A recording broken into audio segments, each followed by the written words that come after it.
Everyone, আমি মৌপর্ণা আমার mini ব্লগে তোমাদের সবাইকে স্বাগত। অনেক দিন পরে আবার একটা ব্লগ নিয়ে এসেছি। মাঝখানে অনেকটা সময় ফাঁক হয়ে গেছে, অ্যাকচুয়ালি বিভিন্ন কারণে ব্লগ দেয়া পসিবল হয়নি। তো এই ব্লগটা অনেক দিন আগেরই বলতে পারো।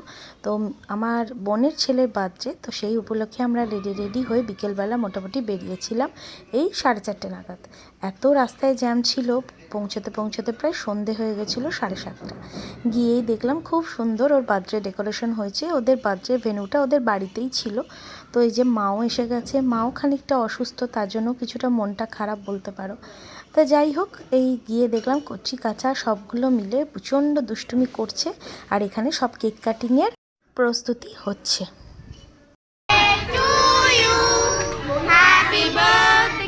তুই করবি তো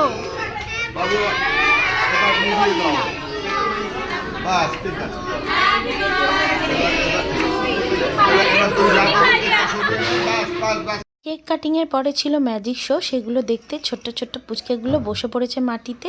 হ্যাঁ,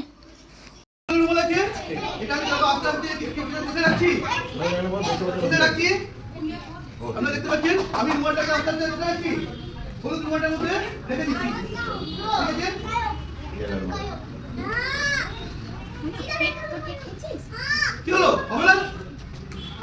আচ্ছা, তাহলে লাল ঘন্টা কোথায় আছে জানো? বার্থডে বয়ের কাছে আছে। বার্থডে বয় কোথায়?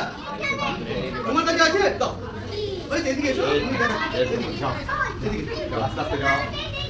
রিমোট তোমার কাছে আছে? এই যে তোমার হাতে আছে। কি দেখতে পাচ্ছ? কি তোমরা দেখতে পাচ্ছ? তোমরা দেখতে পাচ্ছ না? বড়রা সবাই দেখতে পাচ্ছে। দেখতে পাচ্ছ না? এটা আমি ড্র করে দাও। বড় করে দাও। আরও অনেক কিছু অ্যাক্টিভিটি হচ্ছিল, কিন্তু সবগুলো সত্যি কথা বলতে কভার করতে পারিনি। বাচ্চাগুলো এত দুষ্টুমি করছিল। Hello hello hello hello hello, আপনারা সুন্দর যেভাবে ওয়েট করছিলেন, তোমরা সুন্দর যেভাবে ওয়েট করছিলে, তোমরা একটা বাচ্চা তো বাড়ি যাওয়ার সময় পুরো ডেকোরেশনটাকে খুলে কাঁধে করে নিয়ে চলে গেল।